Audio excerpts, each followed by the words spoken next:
Bienvenidos a un nuevo video de filosofía judía. Hoy vamos a hablar de un tema interesantísimo y es que quizás muchos de ustedes saben que en el Nuevo Testamento hay muchos relatos que se cuentan ahí que no ocurrieron.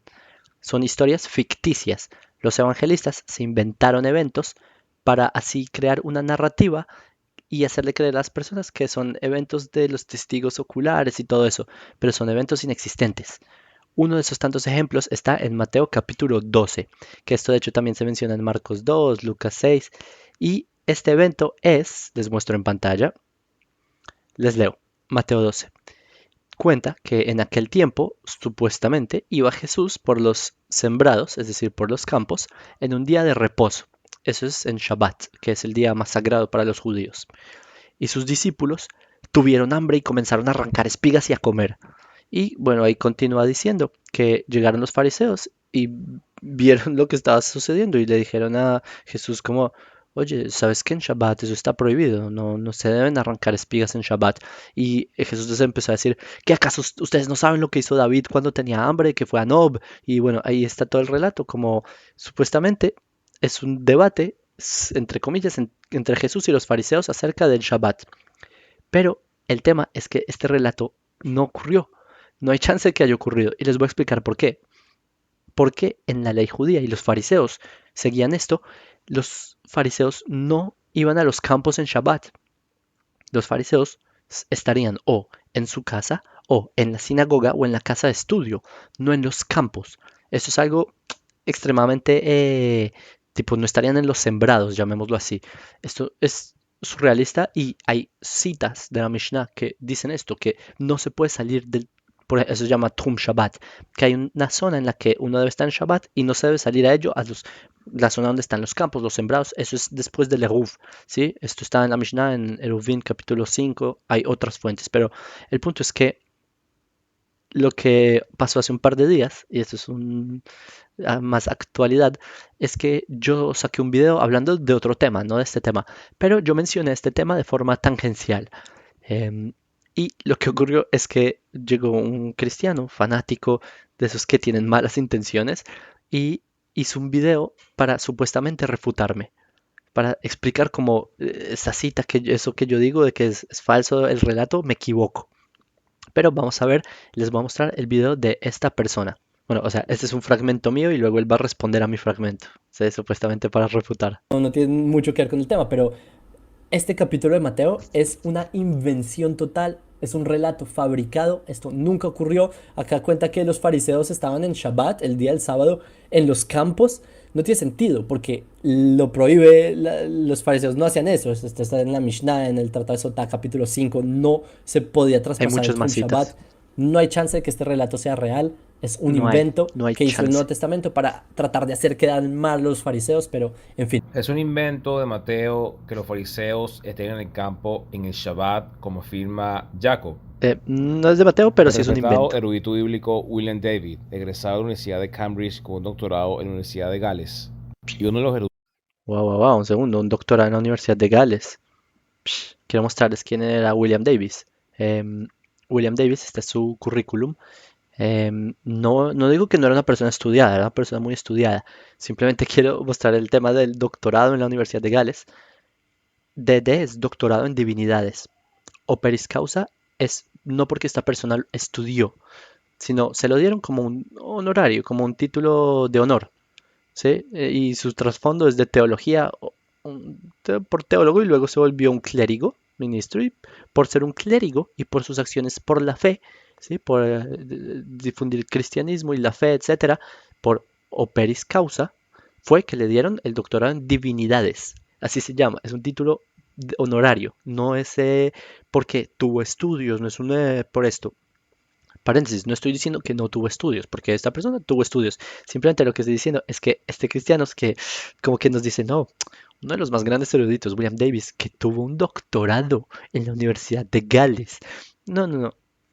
Operis causa, sí, doctorado en divinidades, no es lo que usted cree, señor. Usted está confundiendo con un PhD, que es, estamos hablando de cosas distintas, pero solo para que vean el nivel de personas que van a tratar de refutar nuestra página, ¿sí? Como que no son personas muy familiarizadas con el conocimiento. egresado de la Universidad de Cambridge con un doctorado en la Universidad de Gales. y uno de los eruditos más respetados mundialmente en sus estudios del Evangelio de Mateo, Dale Allison, egresado de la Universidad de Wichita y doctorado de la Universidad de Duke, escribió lo siguiente en el Evangelio de Mateo. E. P. Sanders ha objetado que nuestra historia probablemente no se basa en reminiscencias históricas. Los fariseos no pasaban sus sábados patrullando campos de espigas. Esta observación no es tan contundente como Sanders parece suponer. Ok. O sea, ¿cómo así? Los fariseos sí se la pasaban los sábados patrullando campos de espigas. O sea, yo quiero ver cómo trata de explicar cómo los fariseos se la pasaban patrullando en campos de espigas. Veamos. Como Sanders parece suponer. En Mateo, los fariseos ven la recolección de granos y responden inmediatamente. Sin embargo, en Marcos, la conexión entre la acción informada y la respuesta informada es mucho más débil. En realidad, no se nos dice cuándo levantaron los fariseos su protesta. Tal vez solo se enteraron después de lo que había sucedido, aunque observe en Shabbat 127a, donde un rabino está en el campo en el Shabbat. Por lo tanto, el argumento de Sanders no es definitivo. Este capítulo Ok, ahí va a seguir supuestamente refutando, pero es la cita de él. Acá me pareció muy gracioso cuando vi esto porque lo que está diciendo acá nos dio una cita donde dice explícitamente que Marcos, o sea, contradice a Mateo. Marcos y Mateo se contradicen, básicamente. Imagínense un cristiano tratando de justificar su fe y nos muestra una cita de académicos que dicen que Marcos y Mateo se contradicen. Así es, o sea, así es de demente, es un suicidio intelectual, en verdad que da risa. Pero em, lo que me parece también muy curioso es que dice que no, que quizás se enteraron después, etcétera.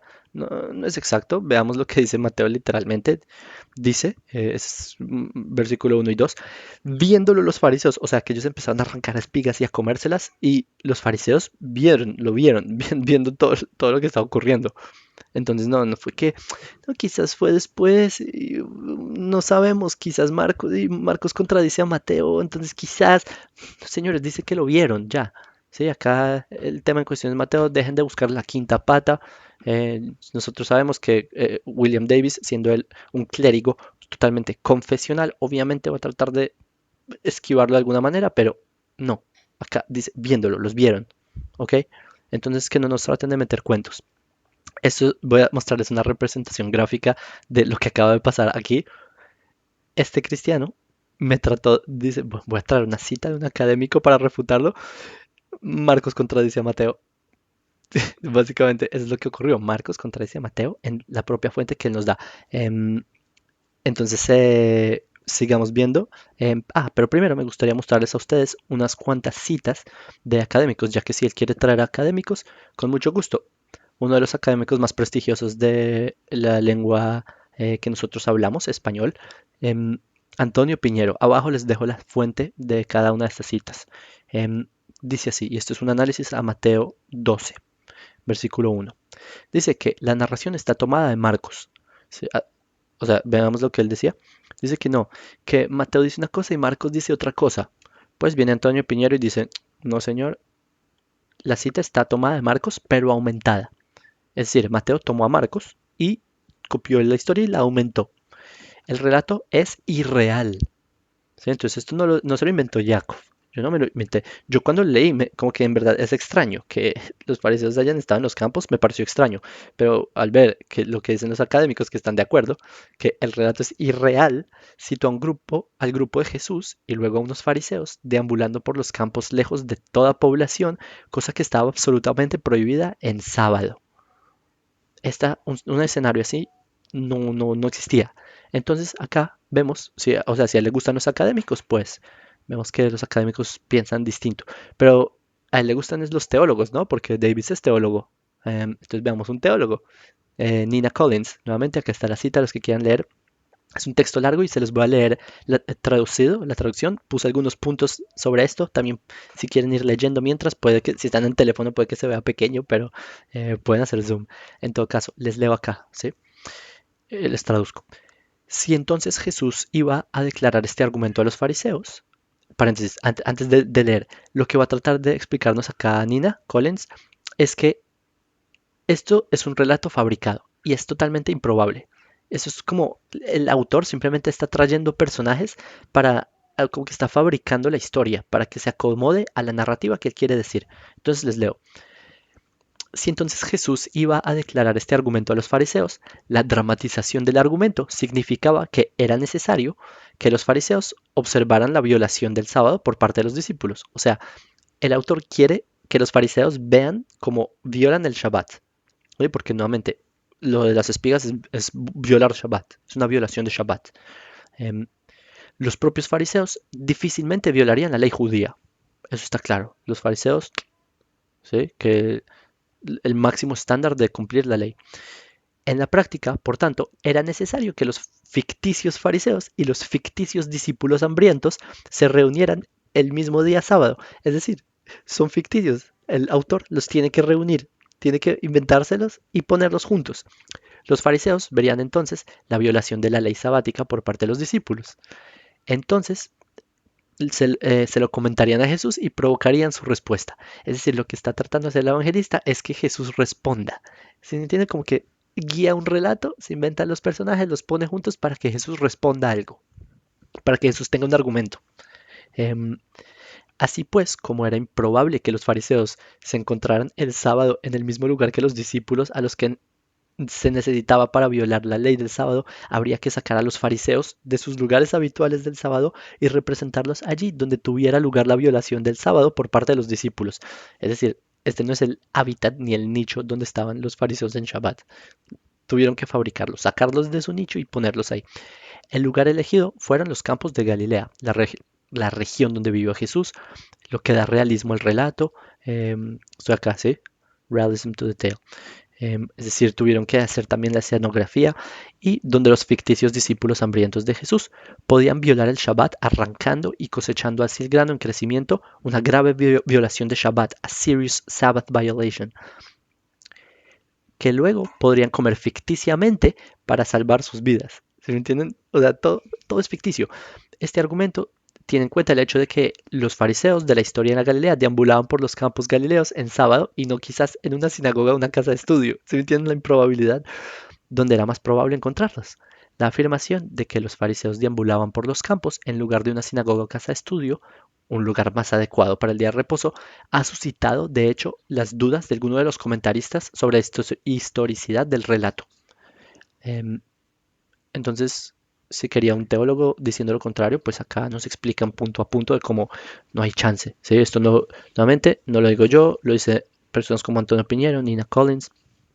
Sí, que a propósito, Nina Collins conoce el trabajo de Davis. En todo caso, lo sé porque ella tiene una parte donde lo cita, pero en fin. Em, Otra cita. Esto es de Francis Baird. Nuevamente acá tienen la fuente y les leo. ¿Qué dice? Pero esto está hablando sobre Mateo 12, todo este cuento.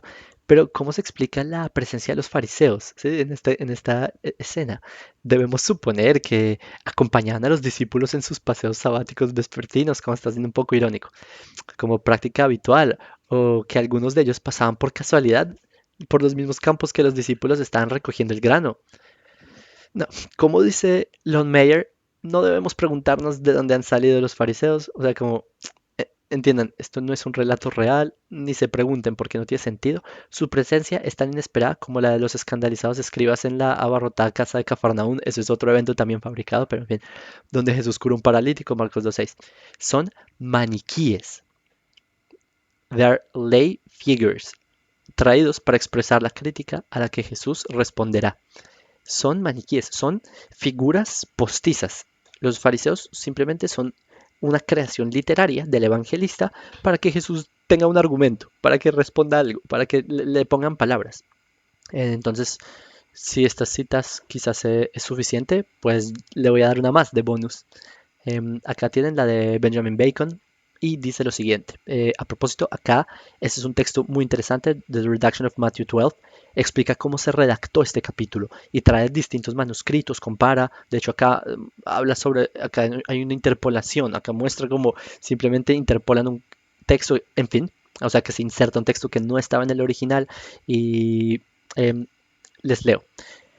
Las primeras dos controversias sobre el sábado se limita a transcribir la defensa de Jesús de que sus discípulos arrancan las espigas tal como se describe en Marcos 2, omitiendo la cita errónea bajo Abiatar, pero sin ningún otro cambio en material. Es decir, acá Bacon nos está diciendo, ¿qué hizo Mateo? Tomó a Marcos y lo copió. Y básicamente es el mismo material de Marcos. Es lo mismo que hizo Marcos, simplemente lo copió, pero omite, solo lo único que omite es una cita que está en Marcos que habla sobre Eviatar. Ya les menciono eso, que es bastante chistoso, en serio, es brutal. Em, pero entonces la no aparición de Marcos ni de Mateo, la verdad, acá simplemente habla de los códices y como en manuscritos antiguos se interpola, pero en fin, acá básicamente, porque les muestro que acá Davis nos está diciendo, no, pero Mateo dice una cosa, pero en Marcos podríamos entender otra cosa. No, señor, ya varios académicos les están diciendo, Mateo tomó a Marcos y lo amplió y le hizo más detalles. Esto es una idea muy popular y quizás la más aceptada en la academia, que Mateo tomó a Marcos. Entonces cuando me vienen con esto, no, es que quizás Marcos, la conexión, no, ya dejen de buscar la quinta pata. No es así. Les quiero contar este, es un dato curioso, muy interesante, que hay un error brutal en Marcos 2 y les muestro. Esto, Marcos 2. Les voy a decir el contexto. En este relato lo que ocurre es que ya sabemos, Jesús está en los campos y empieza él y sus secuaces a tomar espigas y a comérselas en Shabbat, en el sábado. Y eso es una prohibición, eso es violar Shabbat. Y llegan supuestamente los fariseos y les dicen, oigan muchachos, eso es una prohibición en Shabbat, no se puede cortar espigas. Y Jesús, ¿qué les responde? Y acá, Marcos 2, 25, 26, nos dice que les responde Jesús. Pero él, o sea, Jesús les dijo a los fariseos, nunca leísteis lo que hizo David cuando tuvo necesidad. Esto está, ya les digo dónde está, esto está en 1 Samuel. Y sintió hambre, o sea, David tenía hambre, él y los que estaban con él, como entró a la casa de Dios, siendo Abiatar sumo sacerdote, y comió los panes de la proposición, de los cuales no es lícito comer, sino los sacerdotes. Solo los sacerdotes podían comer de estos panes. Pero en esa escena, el sacerdote, el Cohen, él le da los panes a ellos. Y aún así les dio a los que con él estaban. Es decir, le dio los panes. Entonces, ¿cuál es el argumento de Jesús acá? Dice, sí, o el argumento que el evangelista le pone a Jesús en la boca, porque este es un error tan brutal que a mí me cuesta pensar que Jesús haya dicho tal error, pero si eso lo relatan, así, pues supongamos que así fue. Em, que el argumento de Jesús es que después de que sus secuaces están comiendo los espigas en Shabbat y los fariseos le reclaman, Jesús dice, ¿que acaso no leyeron la Biblia? Que cuando Abiatar era sumo sacerdote le dieron de los panes de la proposición a David. Pues creo que el que no leyó la Biblia fue otro, porque primera de Samuel 21, del 1 al 6, por favor, revisen ustedes. Y vino David a Nob, al sacerdote Ahimelech.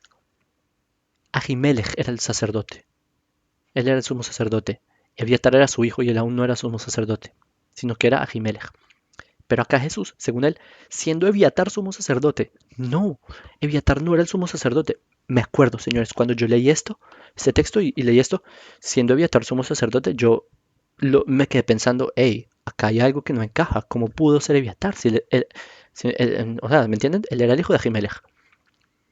Y eventualmente me remití al texto y resulta que no, Ahimelech no, el sumo sacerdote era Ahimelech, no Eviatar. Acá al evangelista le faltó el Espíritu Santo, se le falló, se equivocó de sumo sacerdote, se equivocó de personaje.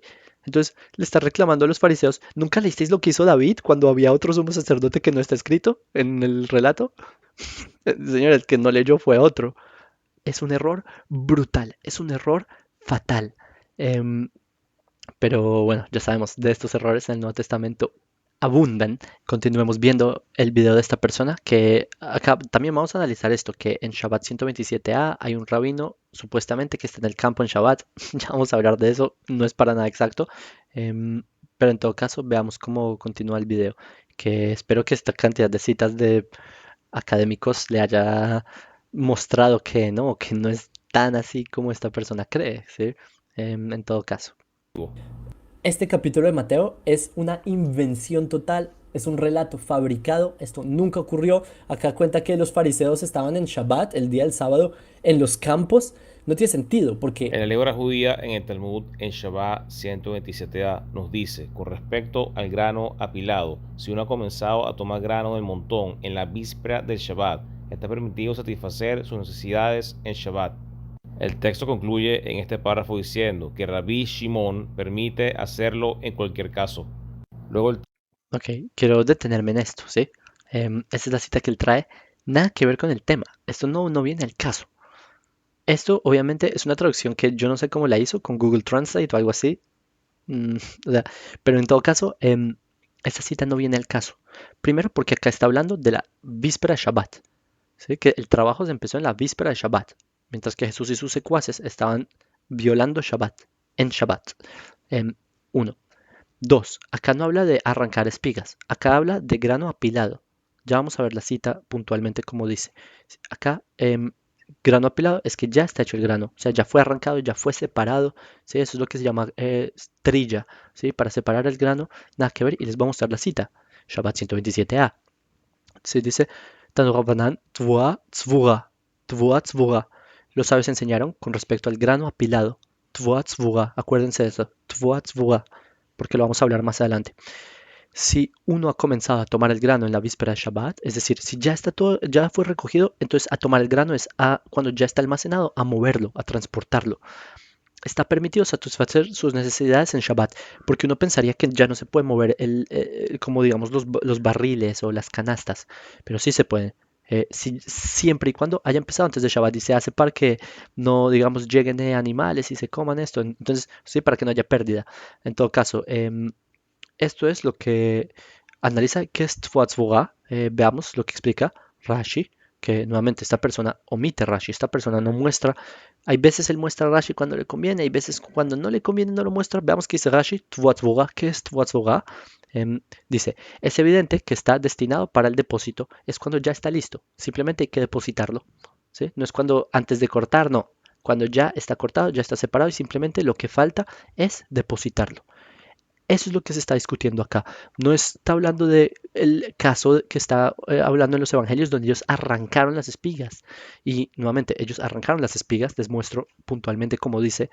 Acá les trae el texto. En Mateo originalmente se escribió en griego. Les recuerdo. El Evangelio de Mateo y el Nuevo Testamento entero se escribió en griego originalmente. Y acá la palabra que utiliza es tilén. Tilén es arrancar. ¿Sí? Esta es una imagen del Codex Sinaiticus. Y Tilén, busquen ustedes mismos si quieren, acá les dejo la palabra, acá busquen ustedes mismos el diccionario, es uno de los diccionarios más prestigiosos de griego-inglés. También esta misma palabra, si quieren corroborar, que es arrancar, es como arrancar, por ejemplo, un pelo de la cabeza o desplumar a una gallina, así como arrancarle las plumas, eso es este mismo verbo, ¿sí? Tilén. Esto está en Aristófanes, ¿sí? En la comedia de él. O sea, claramente, y me pongo acá, este cristiano nos está poniendo citas que él no entiende. O sea, no entiende lo que está leyendo y empieza a confabular citas que no están ahí. Y a mí, en verdad, en cierto modo me alegra que personas, aunque no me alegra que sean malintencionados, no me alegra que difundan mentiras y que tantas personas vivan engañadas por culpa de personas como él. Eso no me agrada. Pero me parece, digamos, me alegra en cierto modo de que por culpa de esas personas o gracias a esas personas, yo puedo mostrar la gran mentira que es el cristianismo, cómo utilizan textos hebreos y los tergiversan para mostrar un mensaje que no está ahí. Se inventan cosas que no están escritas. Toman textos nuestros, los manipulan y se inventan una narrativa inexistente. Así nació el cristianismo. Eso es lo que hace el Nuevo Testamento. El Nuevo Testamento, Mateo toma citas mal traducidas, toma citas sacadas de contexto por la mitad y se inventa narrativas, se inventa eventos que nunca ocurrieron con profecías totalmente descontextualizadas y hace así para justificar el cristianismo. Esto es justamente lo que él está haciendo, de tomar una cita del Talmud que nada tiene que ver con el caso. Eso es la vida, es la clara y vívida muestra de cómo es el método cristiano desde sus inicios. Entonces, si usted está en el cristianismo, lo lamento por usted, pero eso es justamente lo que tienen. Eso es lo que esa religión tiene para ofrecer. Continuemos el video. en cualquier caso. Luego el texto dice que Rabino Yehudá y Hiyá estaban en el campo recogiendo fardos de grano en Shabbat. Incluso Un segundo, a ver, veamos esto. Veamos esta cita. Sí, que él dice que el rabino Yehuda y el rabino Jijilla estaban recogiendo fardos. Yo no sé qué es un fardo, la verdad, yo nunca había escuchado esa palabra, fardos, fardos de grano, pero ya vamos a ver qué son los fardos. Em, en todo caso, quiero mostrarles qué es este tema, porque el problema de que una persona que no tenga una guía rabínica y se ponga a leer textos rabínicos es que no entiende nada de lo que está pasando. No saben el método judío, no saben el idioma, se nota Yehudá, ni siquiera se dice así, la Y no existe en hebreo, ¿ok? Entonces, personas que no tienen ni idea del tema empiezan a tergiversar citas. Entonces, yo les voy a mostrar de lo que está hablando. Este capítulo, ¿sí? Les muestro acá la cita, es una Mishnah que habla de que, les leo, ¿sí? Que uno puede mover, ¿sí? Mefanim afilu arba'a, que uno puede mover incluso 4 o 5 cestas, ¿sí? Como canastas de paja y de productos, si es para los invitados y si esto es para evitar, evitar que no se estudie Torah en la casa de estudio. Entonces, ¿por qué se permite mover? Si, digamos, no hay lugar, hay una casa de estudio y hay por alguna razón canastas ahí con eh, paja o con, ¿saben? Como grano y todo esto, se puede mover para que las personas se puedan sentar, por si hay invitados. Sin embargo, uno no puede mover en el almacén, o sea, pero si están almacenadas, no se pueden mover, porque eso no tiene provecho. Pero si es en la casa de estudio o en la casa o en algún lugar para poder sentarse a estudiar Torah, se puede mover, si es para los invitados. Esa es la de lo que habla ahí. Entonces, ahí el Talmud discute, hace una pregunta.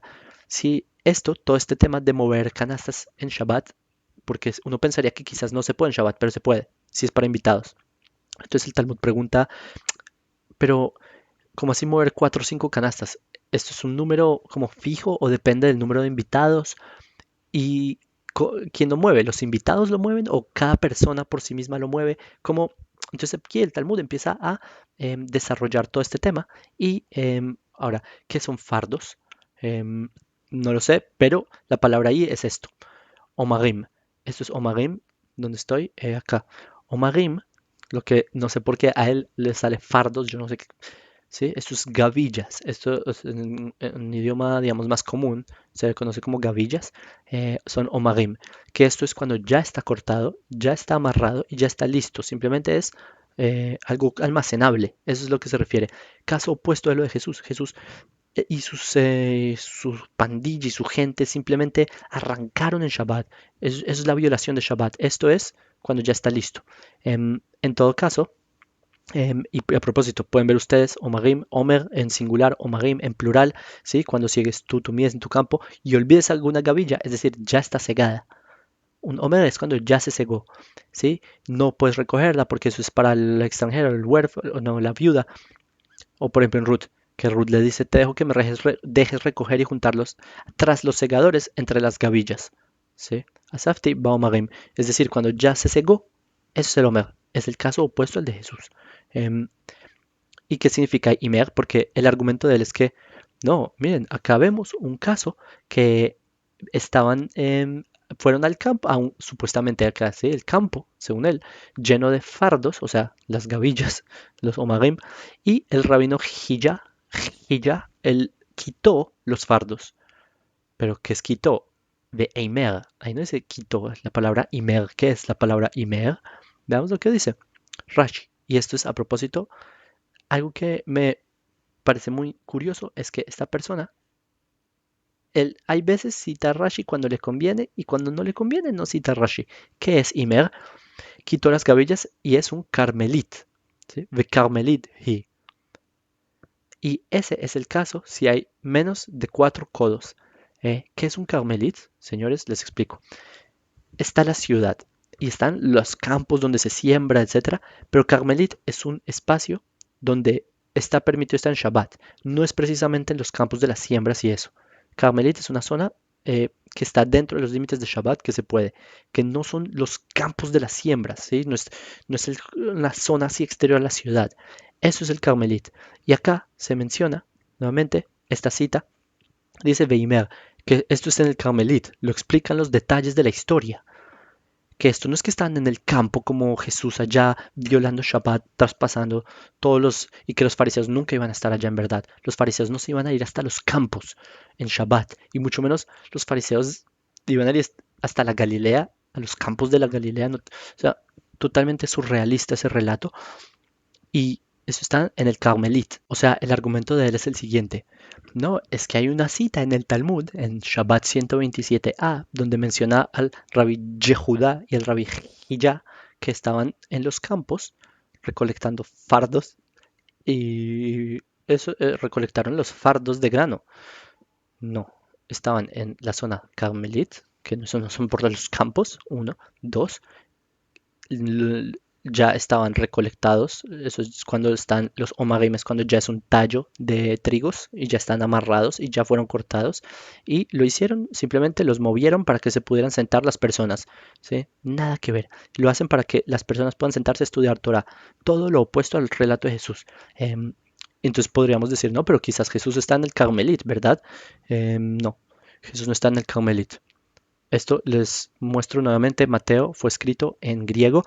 Tons Porimon. Tons Porimon, ¿qué es? Que son los sembrados. Sporimon es la palabra de los sembrados, donde se hacen las siembras, ¿sí? Los campos. Em, Esta misma palabra está en la Septuaginta, de hecho, ¿sí? Sporimon, que si cayera de los cabezas alguna semilla que se haya de sembrar, ¿sí? Es un adjetivo de cuando algo se puede sembrar, ¿sí? Como algo que puede ser sembrado, ¿sí? Sporimon, y es la palabra que usa Mateo en los campos, o sea, los lugares donde se siembra por allá. No es el Carmelit. Entonces queda refutada todo ese argumento totalmente surrealista. Sigamos viendo el video. Yehudá y Hillá estaban en el campo recogiendo fardos de grano en Shabbat. Incluso en Ilhot Harif en Shabbat 50 los rabinos enseñaron con productos comunitarios, siempre y cuando uno comience a usarlos el viernes por la tarde, está permitido moverlos en Shabbat, pero si no lo hace, está prohibido moverlos en Shabbat. Esta es la opinión de Rabbi Shimon y Rabbi Aha. Y aquí vemos reflejado. A ver, un segundo. Veamos la cita de Harif. Es lo que, según él dice, ¿sí? Con productos comunitarios. ¿Qué rayos es un producto comunitario? ¿Qué es esa traducción? Entonces uno busca la cita y le leo lo que dice. Tvua tzvura, les había dicho ese término, ¿sí? Tvua tzvura no es productos comunitarios. Quizás su traducción de Google de un niño de un año. ¿Sí? Un niño de un año se puso a buscar en Google y le salió un menjurje de traducciones que no es lo que dice ahí.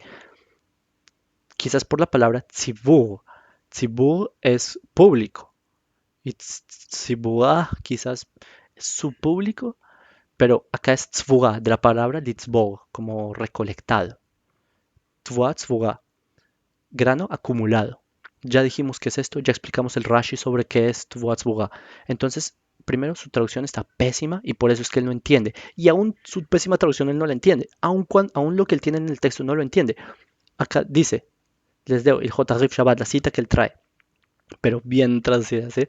Con respecto al grano acumulado, tvua tzvura, mientras se comience con él en víspera de Shabbat, es decir, antes de Shabbat, cuando ya está cuando ya se acumuló y todo está acumulado antes de Shabbat, ¿qué pasa? Está permitido moverlo, si o sea, ya está acumulado y se comenzó a mover y entró Shabbat y comenzó Shabbat, se puede continuar.